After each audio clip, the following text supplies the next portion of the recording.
દર્શનને સંડોવતા રેણુકા સ્વામી murder case પર film માટે હોડ.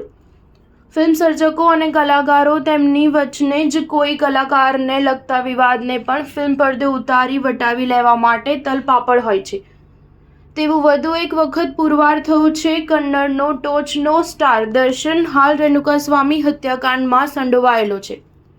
આ વિવાદ પર પણ ફિલ્મ બનાવવા માટે સાઉથના નિર્માતાઓમાં હોડ મચી છે. કોઈ નિર્માતાએ ડી ગેંગ તો કોઈ નિર્માતાએ કેદી નંબર 6106 જેવા ટાઇટલ માટે નિર્માતા એસોસિએશનમાં પ્રસ્તાવ મોકલ્યા છે. ઉલ્લેખનીય છે કે દર્શન હાલ કેદી નંબર 6106 તરીકે જેલમાં છે. જો કે ફિલ્મ નિર્માતા સંગઠને આ ટાઇટલ તત્કાળ રજીસ્ટર કર્યા નથી.